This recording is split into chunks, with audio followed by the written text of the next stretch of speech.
আজকের বাক্য হলো কলসীয় অধ্যায় 3 সেখানে 2 পদ। সাধু পৌল কলসীয় মণ্ডলীকে তিনি বলছেন, তোমরা স্বর্গীয় বিষয়ে মনোযোগী হোক, পার্থিব বিষয়ে নাই। তোমরা স্বর্গীয় বিষয়ে মনোযোগী হোক, এই জগতের বিষয়ে নাই। ঈশ্বর আমাদেরকে সৃষ্টি করেছেন যেন আমরা ঈশ্বরের দিকে যেন আমাদের দৃষ্টিভঙ্গিটা যেন রাখতে পারি। কারণ প্রভু আমাদেরকে নিচের দিকে তাকাবার জন্য নাই, আমাদেরকে প্রভু উপরের দিকে তাকাবার জন্য সৃষ্টি করেছেন। আমাদের মনোভাবনা যেন স্বর্গীয় বিষয়কে নিয়ে যেন ভাবতে পারি আমরা। তো একজন ছিলেন, তো তিনি রাস্তায় ঘুরে ঘুরে লোহাগুলো কুড়িয়ে সেটাকে বিক্রি করে তিনি জীবন যাপন করতেন। সর্বদাই তিনি নিচে দিকে তাকিয়ে ঘুরে বেড়াতেন, কোথায় লোহা পড়া আছে, কোথায় আমি লোহাটাকে কুড়াবো। তো এইভাবে করে করে করে তিনি একটা লোহার কারখানা খুললেন, একটা বড় বিজনেসম্যান হলেন। তারপরে তিনি বিশাল বড় একটা ফেমাস হলেন, সবাই তাকে জানতে পারলো। একটা কম্পিটিশনের বিজনেস ওয়ার্ল্ডে তিনি খুব ফেমাস হলেন এবং অনেক কিছু বড়লোক হলেন।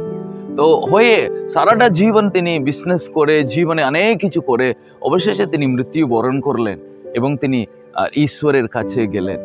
তো প্রভুর সামনে দাঁড়িয়ে যখন প্রভু তাকে ডাকছে, তার দিকে তাকাতে, তখন ওর মাথাটা তুলে ঈশ্বরের দিকে ও দেখতে পারলো না।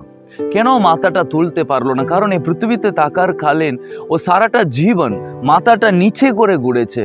ওই নিচে থাকার লোহা, নিচে থাকার, কারণ ওইটাই ওর লাইফের গোল ছিল, টার্গেট ছিল। তাই ওই লোহাগুলো গুড়িয়ে নিয়ে নিয়ে নিয়ে নিয়ে করে বিক্রি করে কারখানা খুলে ওর কোনোদিনও ঈশ্বরের চিন্তা না করার কারণে ওর একবারই এই নেকটা নিচে একবারই বেঁকে গেছে, ওর উপরের দিকে থাকার ক্ষমতা পায়নি। কারণ এই জগতে থাকার সময়, কারণ ওর মোটিভ, ওর লক্ষ্য শুধু ওই লোহার উপরে ছিল।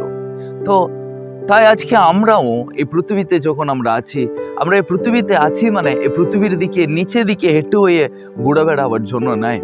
সো পশুগুলো দেখবেন সবসময় নিচের দিকে তাকিয়ে হাঁটবে, কারণ ওদেরকে প্রভু আর স্বর্গীয় বিশ্বে মনোযোগী হওয়ার জন্য সৃষ্টি করেনি। ওরাই জগতের কোথায় আমি পাবো, কোথায় আমি কিছু খাবার পাবো, কোথায় আমি কিছু দেখতে পারবো। কিন্তু ঈশ্বর আমাদেরকে ফ্লেক্সিবল করেছেন, আমাদের মাথাটাকে যেন আমরা ঈশ্বরের দিকে তাকাতে পারি, যেন আমরা নিচের দিকে যেন সবসময় না তাকিয়ে আমরা যেন উপরের দিকে তাকাতে পারি। তো যিশু আমাদেরকে শিখিয়েছেন কি করে তার দিকে তাকিয়ে থাকতে হবে, কেন ঈশ্বরের দিকে তাকাতে হবে। কারণ বাইবেলে লেখা আছে, তোমরা স্বর্গীয় বিষয়ে মনোযোগী হোক, কারণ সেটাই আমাদের জীবনে সবচেয়ে বড় আনন্দ এনে দেয়। ঈশ্বরের দিকে তাকাবেন, তখন আমাদের জীবনে একটা আসল মিনিংফুল লাইফ হয়ে থাকবে। ঈশ্বরের দিকে তাকাবো, তখন আমাদের জীবনে আসল ঈশ্বরের উদ্দেশ্যটা আমরা ফুলফিল করতে পারো। সুপ্রিয়, আজকে আমরা নিচের দিকে যেন না থাকিয়ে আমরা উপরের দিকে তাকাবো, কারণ ঈশ্বরের দিকে তাকালে আমরা আরো উজ্জ্বল হয়ে উঠবো।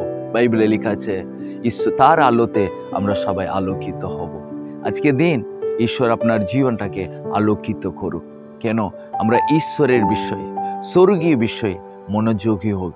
একটা ঈশ্বরের দাস বলেছেন, আমাদের দুটো পাটা এই মাটিতে টেকে থাকবে, কিন্তু আমাদের মনোভাবনা, আমাদের চিন্তা, আমাদের গোল, আমাদের টার্গেট ঈশ্বরের ইচ্ছাকে পূর্ণ করাই হবে। আজকে দিন আপনি ঈশ্বরের দিকে তাকিয়ে, প্রভু আমি তোমার ইচ্ছা পূর্ণ করতে চাই, আমি তোমার দিকে তাকাতে চাই, আমাকে সাহায্য করো বলবো। এই বাপ আপনাদের জীবনে অনেক আশীর্বাদ নিয়ে আসবে। God bless you.